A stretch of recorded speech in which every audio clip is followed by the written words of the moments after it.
అందరికీ నమస్కారం.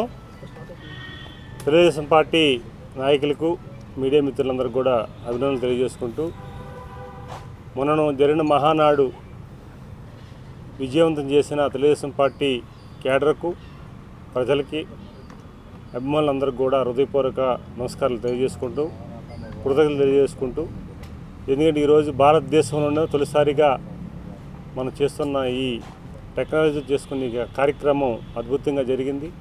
గౌరవ జాతీయ అధ్యక్షుల వారు నారా చంద్రబాబు నాయుడు గారు, జాతీయ వర్కింగ్ ప్రెసిడెంట్ గారు నారా లోకేష్ గారు, తెలంగాణ, ఆంధ్రప్రదేశ్, అండమాన్ నికోబార్ పార్టీ అధ్యక్షులు వారు కూడా వాళ్ళ ఆధ్వర్యంలో జరుగుతున్న ఈ కార్యక్రమం చాలా అద్భుతంగా జరిగింది. దీనిని చాలా ఆనందంగా పార్టీ క్యాడర్ కూడా సెలబ్రేట్ చేసుకున్నారని మీ ద్వారా తెలియజేసుకుంటున్నాను. ముఖ్యంగా డిఎస్సి మీద జగన్మోహన్ రెడ్డి గత కొద్ది రోజులుగా ఆరోపణలు చేస్తూ ప్రజల్ని మభ్యపెట్టే యాక్టివిటీస్ చేస్తున్నారు. యువతని మోసగించి 5 సంవత్సరాలు ఆయన పరిపాలన ఉండి డిఎస్సి తీయకుండా, ఉద్యోగాలు తీయకుండా ప్రజల్ని, యువతని ఎట్లయితే మోసం చేశారు. మరలా ఈరోజు గౌరవ ముఖ్యమంత్రి ఎన్డీఏ కూటమి ప్రభుత్వం సిద్ధశుద్ధితో ఎడ్యుకేషన్ మినిస్టర్ నారా లోకేష్ గారు ఆధ్వర్యంలో సిద్ధశుద్ధితో డిఎస్సిని తీసి నిరుద్యోగ యువకులకి అవకాశాలు కల్పించిన సందర్భాలు వస్తే దానిని కూడా పక్కదారి పట్టించే విధంగా వారు మాట్లాడుతుంటే చాలా ప్రజలు, యువత దీనిని అర్థం చేసుకోవాల్సిన అవసరం ఉందని మీ ద్వారా మేము తెలియజేసుకుంటున్నాం. ఒకప్పుడు విద్యా వ్యవస్థని సర్వనాశనం చేశారు. మనం చూసాం. ఉపాధ్యాయులు ఈరోజు ఆ ఉపాధ్యాయ వర్గం, మేధావి వర్గాన్ని బ్రాందీ షాపుల్లో దగ్గర వాళ్ళు విధులు వేసి, వాళ్ళు అవమానం చేసి, వాళ్ళు ఇబ్బంది పెట్టించి, ఆ తాగిన మైకంలో కొంతమంది ఉపాధ్యాయులపైన, మహిళా ఉపాధ్యాయులపైన, మిగతా ఉపాధ్యాయులపైన కూడా వారు తిరగబడే పరిస్థితి కూడా మనం చూసాం. చాలా అవమానం పడ్డారు, ఇబ్బందులు పడ్డారు. అదే సమయంలో వారికి పనిఒత్తిడి చేసి రాత్రి టైంలో కూడా విద్యార్థుల ఇంట్లోకి వెళ్ళాలి, వారి హోంవర్క్లన్నీ కూడా మాకు అప్డేట్ చేయాలి, వాట్సాప్లో పెట్టాలని ఇబ్బంది పెట్టించే సందర్భాలు మనం చూసాం. అదే ఉపాధ్యాయుల్ని ఎన్డీఏ కూటమి వచ్చిన తర్వాత నారా లోకేష్ గారు వారు విద్యాశాఖ మంత్రి అయిన తర్వాత ఈరోజు ఆ ఉపాధ్యాయులకి గౌరవం పొందే విధంగా ఎవరైతే ఉత్తమ ఉపాధ్యాయులు విద్యార్థులకి విద్యాబోధన చెప్పి మంచి మార్కులు సాధించిన ఆ స్కూల్స్ ఎంపిక చేసి వాళ్ళకి ట్రైనింగ్ ప్రోగ్రామ్ అని పెట్టి విదేశాలకు పంపించిన సంఘటన మనం చూసాం. అదే ఉపాధ్యాయుల్ని. అలాగే ఈరోజు విద్యా వ్యవస్థని నలుమూలంగా మార్పులు చేసి, ప్రక్రియ చేసి ఈరోజు విద్యార్థుల్ని, పేరెంట్స్ని, ఉపాధ్యాయుల్ని ఒక కమిటీ పెట్టి, పేరెంట్ మీటింగ్ పెట్టి, మెగా పేరెంట్ మీటింగ్ పెట్టి ఈరోజు దేశానికి ఆదర్శమైన సందర్భాలు మనం చూసాం. కేంద్ర ప్రభుత్వం దీనిని, ఈ ప్రక్రియలో ఈ ఆంధ్రప్రదేశ్ చేసిన విద్యా విధానాన్ని, వ్యవస్థని దేశం మొత్తం ఇంప్లిమెంట్ చేస్తామని వారు సాక్షాత్ ఒక ఉత్తరాన్ని కూడా రాశారు ముఖ్యమంత్రి గారికి. మీరు ఆంధ్రప్రదేశ్లో విద్యా వ్యవస్థ తీసుకున్న సంస్కరణలన్నీ కూడా మేము, ఆంధ్రప్రదేశ్లో తీసుకున్న సంస్కరణలన్నీ కూడా మేము ఇంప్లిమెంటేషన్ చేస్తున్నాం భారతదేశంలో, ఇది మాకు ఆదర్శంగా ఉందని ఒక లెటర్ కూడా గౌరవ ముఖ్యమంత్రి గారికి కూడా మనం గతంలో చూసాం. ఇలాంటి కార్యక్రమాలు చేసి విద్యా వ్యవస్థని మనం చూసాం. రీసెంట్గా ఎప్పుడైనా ఏ సందర్భమైనా 5 సంవత్సరాలు ప్రైవేటు విద్యా సంస్థలతో పోటీగా ప్రభుత్వ విద్యా సంస్థలలో మంచి మార్కులు సాధించిన వ్యక్తులకి మన పేపర్లో, టీవీల్లో యాడ్లు ఇచ్చి ఈరోజు మనం చూసాం. ఆశ్చర్యం వేసింది అందరికి కూడా. వారు ప్రైవేటు కళాశాల, స్కూల్లో ఏ రకంగా వారిచ్చి డామినేట్ చేసేవారో అది లేకుండా ఈరోజు ప్రభుత్వ స్కూల్లో చదువుతున్న పిల్లలకి హైయెస్ట్ మార్కులు వచ్చి వారందరికి కూడా మనం చూసాం గౌరవించిన ఈ ప్రభుత్వం. ఇవన్నీ చూసి ఒక పక్క విద్యార్థులు చాలా పాజిటివ్గా ఉన్నారు, అధ్యాపకులు, ఉపాధ్యాయులు చాలా పాజిటివ్గా ఉన్నారు. విద్యా వ్యవస్థ భారతదేశానికి ఒక నమూనాగా తయారవుతుంది ఆంధ్రప్రదేశ్ విద్యా వ్యవస్థ. ఇవన్నీ చూసి వరవలేక జగన్మోహన్ రెడ్డి ఏంటంటే ఓ డైవర్షన్ పాలిటిక్స్, నిజంగా డిఎస్సిలో అన్యాయం జరిగిందంటే మీరు నెల 2 నెలలు టైం తీసుకోవచ్చు, వెలుగులో రావచ్చు. సంవత్సరం అవుతుంది. ఎవరు ఉద్యోగాలు హ్యాపీగా చేసుకుంటున్నారు, బ్రహ్మాండం చేసుకుంటున్నారు, ఒక కంప్లైంట్ లేదు. దానిని ఏదో జరిగిందని భూతద్దలు చూపించి మీకున్న సోషల్ మీడియా, మీకున్న ప్రసార సాధనాల ద్వారా ఫేక్ని సృష్టించి ఇట్లా విద్యా వ్యవస్థని ఇబ్బంది కలిగించే వ్యవస్థను చేయవద్దని మీకు తెలియజేసుకుంటున్నాం. ఆ రోజు నాడు నేడు కార్యక్రమం పెట్టి అందులో విద్యార్థులు లేకపోతే స్కూళ్ళకు రేపు ఎల్లుండి పడిపోతామనే స్టేజ్లోకి వచ్చినా ఇంజనీరింగ్ అధికారులు అది పనికిరాదని చెప్పినా సరే మీ స్వార్థ ప్రయోజనాల కోసం, మీ కాంట్రాక్టుల ప్రయోజనాల కోసం నాడు నేడు కార్యక్రమం పెట్టి సున్నాలేసి మమ్మల్ని పిలిపించి కోట్లాది రూపాయలు దోసుకున్న విషయం కూడా ప్రజలు గమనించారు. ఇవన్నీ మొన్న ఎన్నికల రిజల్ట్. ఇవన్నీ కూడా విద్యా వ్యవస్థని పూర్తిగా నిర్వీర్యం చేసి, నాశనం చేసి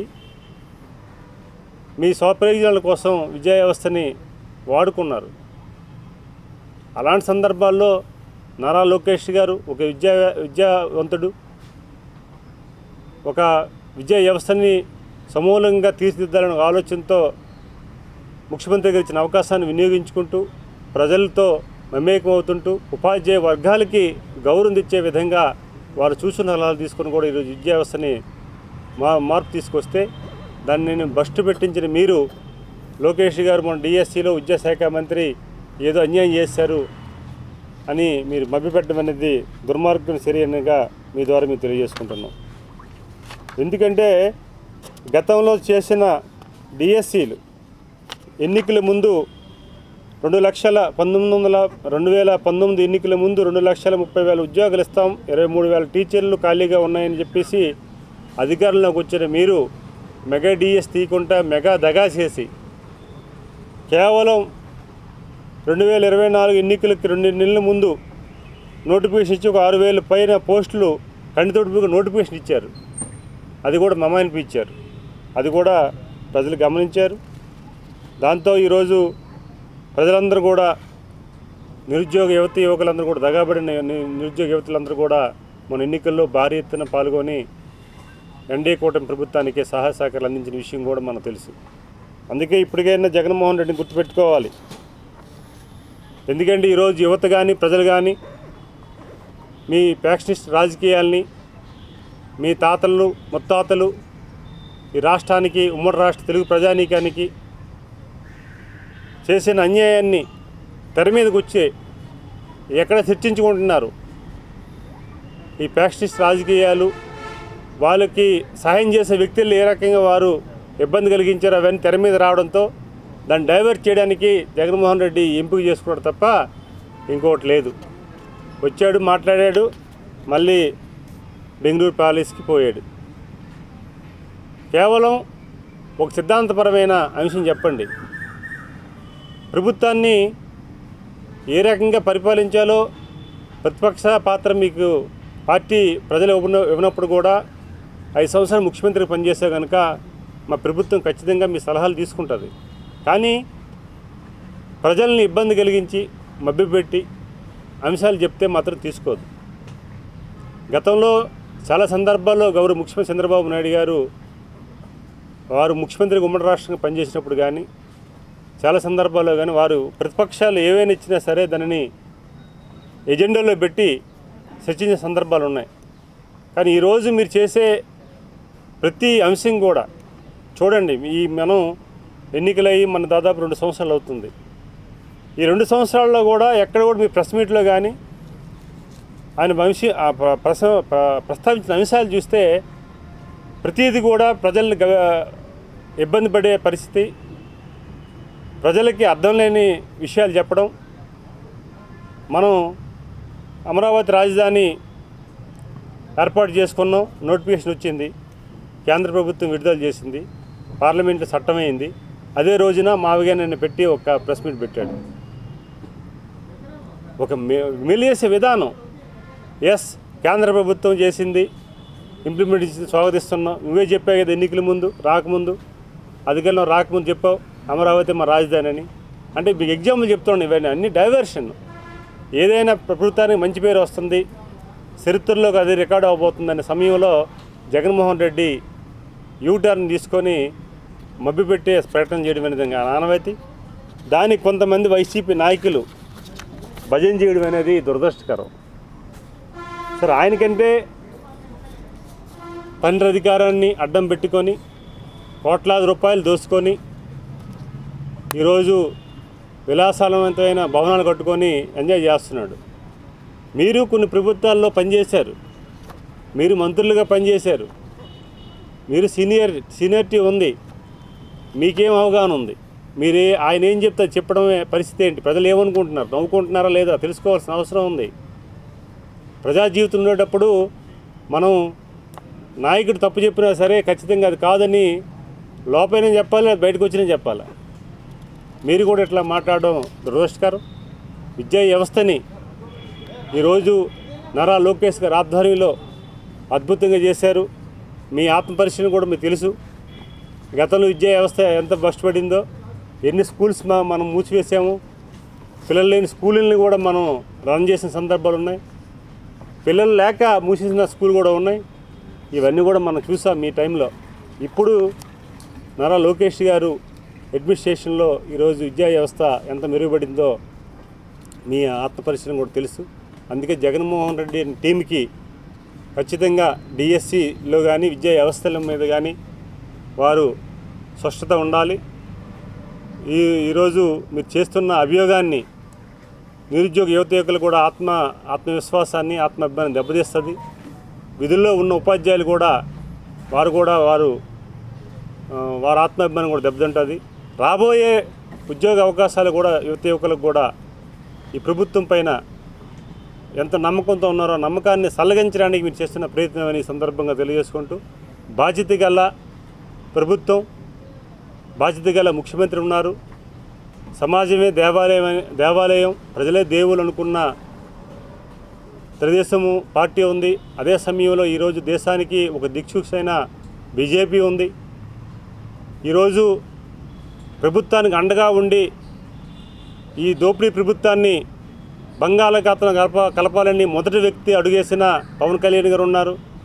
ఈ ఉమ్మడి అభిప్రాయాల ప్రకారంగా ఎన్డీఏ కూటమి ప్రభుత్వం ముందుకెళ్తుందని మీ ద్వారా తెలియజేసుకుంటూ, భవిష్యత్తులో మీరు చేసే ఖచ్చితంగా మేము స్వీకరిస్తాం. మా గౌరవ ముఖ్యమంత్రి గారు మాకు చెప్తున్నారు, వారు చెప్తారు ఇప్పుడు కూడా ప్రకటనలో, ఒక బాధ్యత గల ప్రతిపక్ష పార్టీ ఉండాలి తప్ప కక్షలు, కారింపేలు, దోపిడీలు, ధర్నాలు, ఎప్పుడు ప్రభుత్వాన్ని ఇబ్బంది పెట్టించే ప్రతిపక్ష పార్టీ ఉండడం బాధాకరమని వారు కూడా చెప్పడం జరిగింది. మేము కూడా అది భావిస్తున్నాం. అందుకే దీనిని మరొకసారి మీరు ఆత్మపరిశీలన చేసుకోవాలని, ఈ ఆరోపణలు చేసిన ఆరోపణలు వెనక్కి తీసుకోవాలని జగన్మోహన్ రెడ్డి గారికి అండ్ టీంకి మీ ద్వారా మీరు తెలియజేసుకుంటున్నాం.